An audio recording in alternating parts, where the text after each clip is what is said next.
नमस्कार दोस्तों, वंदे मातरम, भारत माता की जय।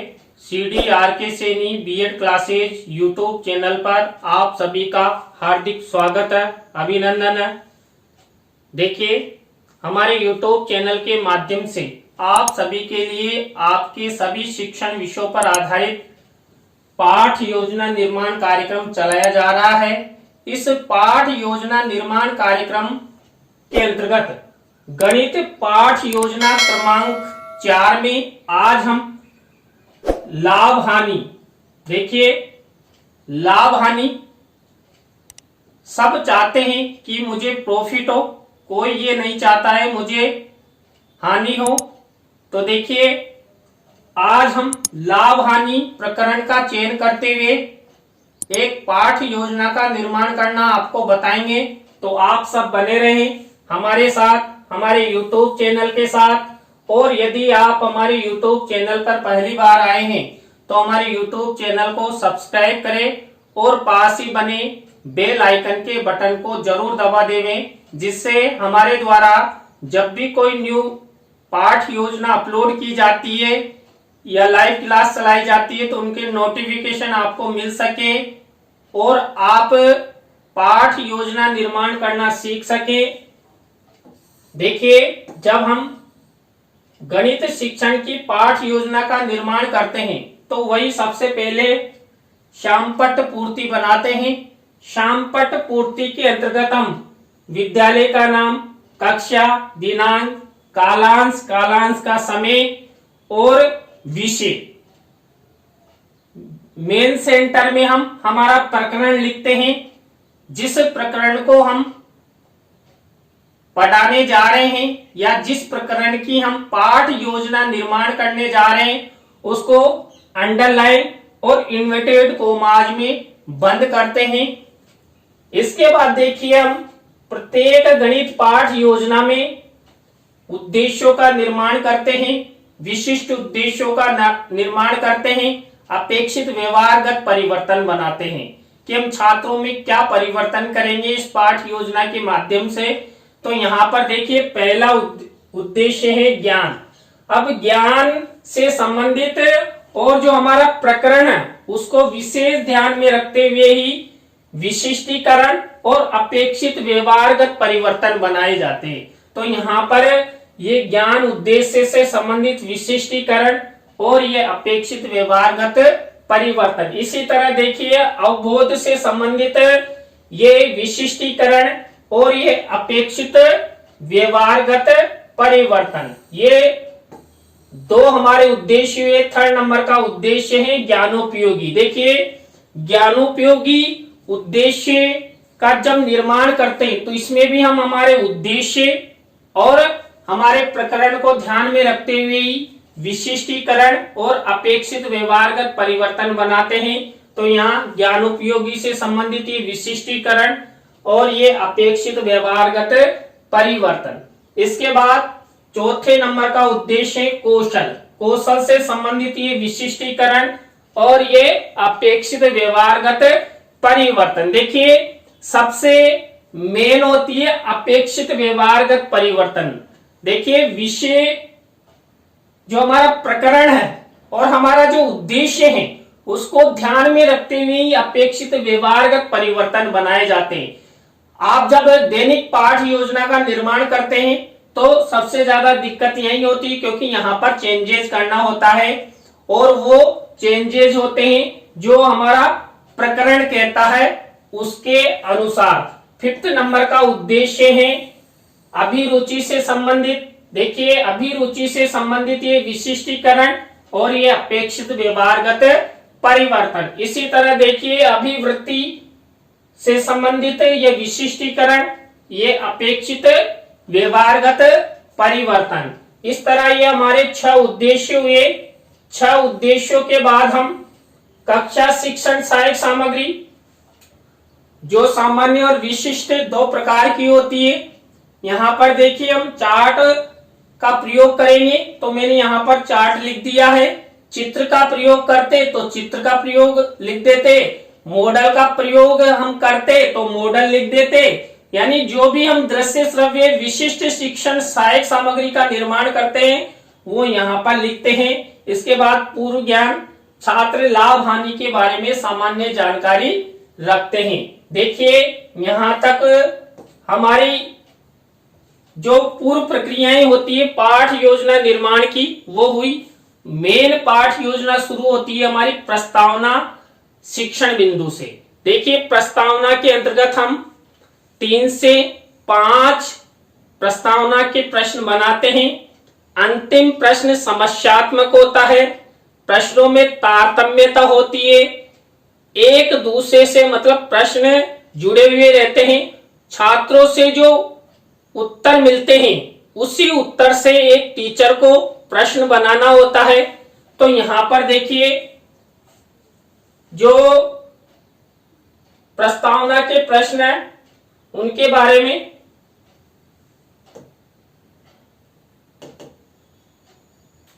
देखिए। यहां प्रस्तावना के प्रश्नों के बारे में मैं आपको बताता हूं। देखिए पहला प्रश्न है यहाँ पर, सब्जी बनाते समय हम सब्जी में क्या क्या डालते हैं। देखिए सब्जी में सबसे मस्ट होते हैं मसाले।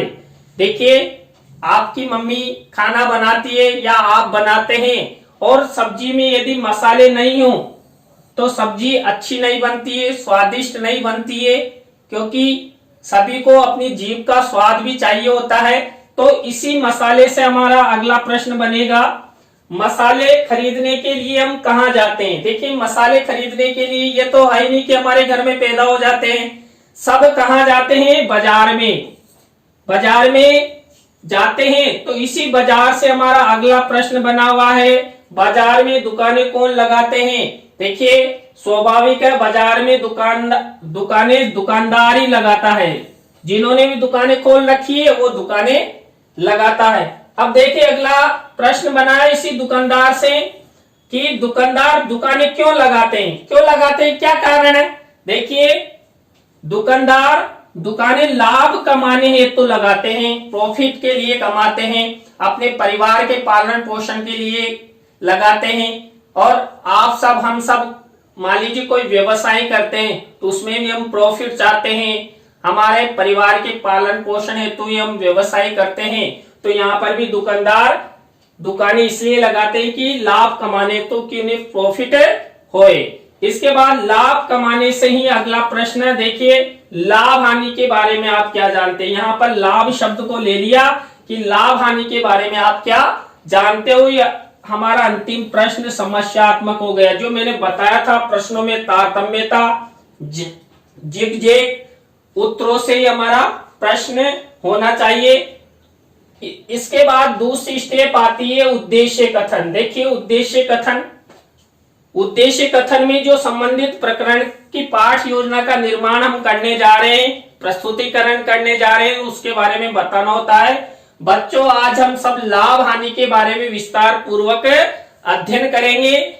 इसके बाद ये हमारी 2 स्टेप पूरी होती है, थर्ड स्टेप आती है। देखिए यहाँ पर थर्ड स्टेप है, थर्ड स्टेप प्रस्तुतिकरण। देखिए मैंने आपको पहले भी बता दिया है कि प्रस्तुतिकरण में हम 3 शिक्षण बिंदु लेते हैं, कम से कम 3 शिक्षण बिंदु हमारी शिक्षण की पाठ योजना में होना चाहिए। तो यहाँ पर देखिए हमने लाभ हानि से संबंधित प्रकरण लिया है, तो इसमें मैंने पहला शिक्षण बिंदु लिया है लाभ। अब इसमें लाभ से संबंधित हम टीचिंग करेंगे, तो ये लाभ से संबंधित विकासात्मक प्रश्न है और ये विकासात्मक उत्तर है। 3 विकासात्मक प्रश्न बनाते हैं, तो इन्हीं के उत्तर इधर लिख देते हैं। ये फॉर्मेट रहता है, आप भी अच्छी तरह देख लीजिए। संबंधित जो शिक्षण बिंदु लेते हैं उससे रिलेटेड ही थोड़ा बहुत यहाँ पर विकासात्मक प्रश्न होना चाहिए।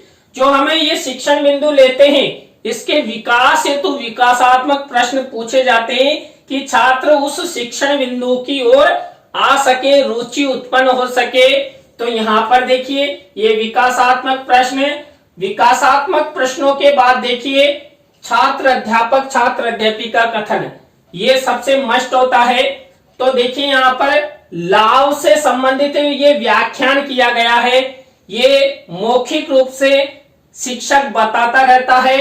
देखिए यहाँ पर लाभ के बारे में बताया, लाभ की परिभाषा के बारे में बताया और संबंधित जब कक्षा कक्ष में एक गणित अध्यापक सवाल हल करवाता है, कब, जब उससे रिलेटेड सामग्री बताने के बाद सवाल हल कराता है, तो यहाँ पर दो सवाल भी दिए हुए हैं। इसी तरह देखिए इसी में से जो मुख्य शब्द सेंटेंस है या ये सवाल है, देखिए दोनों सवालों को यहाँ पर श्यामपट्ट कार्य वाले कॉलम पर हल करके यहाँ पर मिनीचर के रूप में लगाया गया है और श्यामपट्ट पर लाभ ज्ञात करने का सूत्र का मिनीचर भी लगाया है। और देखिए शिक्षण सहायक सामग्री में इससे रिलेटेड लाभ का सूत्र यहाँ पर कलर चार्ट पर यूज किया गया है, आपको भी इसी तरह करना है।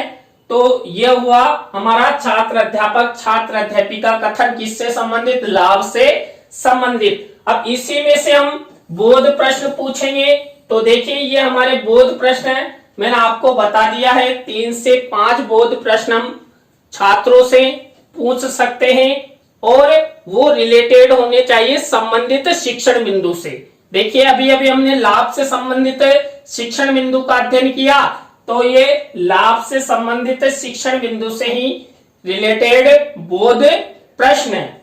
ये हमारा पहला स्टेप, पहला शिक्षण बिंदु पूरा हुआ प्रस्तुतिकरण के अंतर्गत, जिसमें हमने वही सबसे पहले विकासात्मक प्रश्न, विकासात्मक प्रश्नों के बाद छात्र अध्यापक छात्र अध्यापिका कथन और बोध प्रश्न किए। तो इस तरह हमारी पहली स्टेप। दूसरा शिक्षण बिंदु देखिए हानि।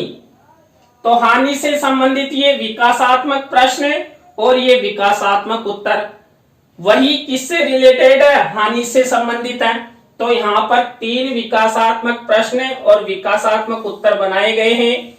इसके बाद वही छात्र अध्यापक छात्र अध्यापिका कथन, देखिए हानि से रिलेटेड यहाँ पर विषय वस्तु लिखी गई है और इसी में से जो मुख्य शब्द सेंटेंस या सवाल है उनका हल यहाँ पर श्यामपट्ट कार्य वाले कॉलम में किए हुए। देखिए यहाँ पर 2 प्रश्न 2 सवाल हमारे द्वारा लिए गए थे, दोनों सवालों को श्यामपट्ट पर एक गणित अध्यापक हल करके छात्रों को समझाता है। और इसी से रिलेटेड शिक्षण सहायक सामग्री में देखिए हानि का सूत्र यहाँ पर रंगीन मिनीचर के रूप में लगाया गया है, आपको भी इसी फॉर्मेट का उपयोग करना है। इसी तरह आपको पाठ योजना का निर्माण करना है।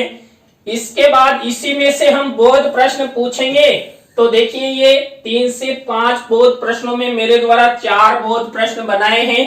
कुछ सवाल मौखिक रूप से छात्रों से पूछे भी गए हैं जो इजी वे। देखिए छात्रों को हमेशा सरल से कठिन की ओर ले जाना चाहिए। अगर आप छात्रों को सरल से कठिन की ओर पढ़ाते हैं तो छात्र अच्छे से समझते हैं। देखिए अभी हमने लाभ फिर हानि के बारे में अध्ययन किया। अभी प्रतिशत के बारे में छात्रों को नहीं बताया कि हम प्रतिशत कैसे निकालते हैं, क्योंकि पहले हम सरल से कठिन की ओर जा रहे हैं। तो यहाँ पर ये हानि से रिलेटेड बोध प्रश्न। अब देखिए 2 स्टेप पूरी हो चुकी है हमारी। 2 स्टेप में हमने वही विकासात्मक प्रश्न, विकासात्मक प्रश्नों के बाद छात्र अध्यापक छात्र अध्यापिका कथन और बोध प्रश्न। आपको भी जब आप दैनिक पाठ योजना का निर्माण करें तो इसी तरह इसी स्टेप बाय स्टेप का प्रयोग करके आप अच्छी पाठ योजना का निर्माण कर सकते हैं। तो ये हमारा दूसरा शिक्षण बिंदु कंप्लीट। थर्ड शिक्षण बिंदु देखिए किसके अंतर्गत, थर्ड शिक्षण बिंदु प्रस्तुतिकरण के अंतर्गत। देखिए लाभ हानि प्रतिशत। देखिए लाभ हानि प्रतिशत कैसे निकालते हैं, क्या होता है, इसके बारे में इससे रिलेटेड ये विकासात्मक प्रश्न और विकासात्मक उत्तर दिए हुए हैं। विकासात्मक प्रश्न और विकासात्मक उत्तरों के बाद वही हमारा मेन प्रकरण, यहाँ पर लाभ हानि प्रतिशत से रिलेटेड यहाँ पर व्याख्यान किया गया है। लाभ हानि ज्ञात करने के सूत्र बताए गए हैं। कुछ सवाल भी यहाँ पर छात्रों के लिए प्रोवाइड कराए गए हैं। तो इसी के आधार पर मेन होता है छात्र अध्यापक छात्र अध्यापिका कथन। देखिए इससे रिलेटेड जब ये सवाल ये विषय वस्तु हमने यहाँ पर मौखिक रूप से छात्रों को बताई, तो इसका हल देखिए यहाँ पर श्यामपट्ट कार्य वाले कॉलम में दिया हुआ है। ये लाभ हानि ज्ञात करने, प्रतिशत ज्ञात करने के सूत्र हैं। और ये 2 सवाल हमारे द्वारा लाभ प्रतिशत और हानि प्रतिशत ज्ञात करने के जो सवाल थे उनको हल करके यहाँ पर मिनिएचर के रूप में लगाया है। इसके बाद लाभ प्रतिशत और हानि प्रतिशत का जो सूत्र है उसको शिक्षण सहायक सामग्री वाले कॉलम में एक मिनिएचर के रूप में लगाया गया है। आपको भी इसी तरह शिक्षण सहायक सामग्री में एक मिनिएचर लगाना ही लगाना है। तो ये हुई हमारा छात्र अध्यापिका कथन। इसी में से अब हम बोध प्रश्न पूछेंगे। देखिए ये बोध प्रश्न 3 से 5 बोध प्रश्न पूछते हैं। मैंने यहाँ केवल 3 ही बोध प्रश्न पूछे हैं। आप 3 पूछो, 4 पूछो, 5 पूछो, तो इस तरह आप पाठ योजना का निर्माण कर सकते हैं। तो ये हमारे 3 शिक्षण बिंदु कंप्लीट हो गए। पहला शिक्षण बिंदु लिया हमने लाभ, दूसरा शिक्षण बिंदु लिया हानि और थर्ड शिक्षण बिंदु लिया लाभ हानि प्रतिशत। तो इस तरह आपको भी 3 शिक्षण बिंदु प्रस्तुतिकरण के अंतर्गत लेते हुए पाठ योजना का निर्माण करना है। इसके बाद हमारी नेक्स्ट स्टेप आती है पुनरावृत्ति प्रश्न। देखिए पुनरावृत्ति प्रश्न जो 3 शिक्षण बिंदुओं में हमने बोध प्रश्न पूछे थे, उन बोध प्रश्नों में से ही यहाँ पर पुनरावृत्ति प्रश्न किए जाते हैं।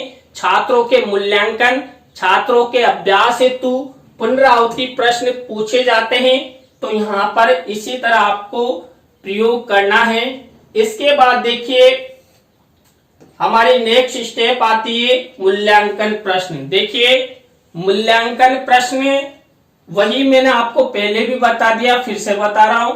वही ब्लैक शीट का निर्माण, ब्लैक शीट पर सिल्वर कलर के पेन से 3 तरह के प्रश्न हम बना सकते हैं। यहाँ पर वस्तुनिष्ठ प्रश्न, रिक्त स्थानों से संबंधित, सत्य असत्य से संबंधित और लघुत्रात्मक अति लघुत्रात्मक से संबंधित। और प्रत्येक में देखिए 2-2 प्रश्न है। और विशेष आपको ध्यान रखना है यहाँ पर किसी भी प्रश्न का उत्तर नहीं लिखना है। देखिए मैंने भी नहीं लिखा है, आपको भी नहीं लिखना है। ये उत्तर जब लिखते हैं जब हम कक्ष में इस पाठ योजना का प्रस्तुतिकरण करते हैं। प्रस्तुतिकरण के समय उत्तर छात्रों से पूछे जाते हैं और टीचर द्वारा यहाँ पर लिखे जाते हैं। अंतिम सोपान है गृह कार्य। देखिए वही गृह कार्य में भी वही श्यामपट्ट वाले कॉलम में हम ब्लैक शीट के मिनिएचर पर सिल्वर कलर के पेन से लाभ हानि को परिभाषित करते हुए लाभ हानि प्रतिशत के सूत्र लिखिए। तो ये हमारी गणित पाठ योजना क्रमांक 4 के अंतर्गत लाभ हानि के बारे में आज हमने आपको पाठ योजना निर्माण करना बताया। आज की पाठ योजना आपको कैसी लगी कमेंट्स में हमें जरूर बताएं। नई पाठ योजना के साथ हम आपसे फिर मिलेंगे। जय हिंद, जय भारत।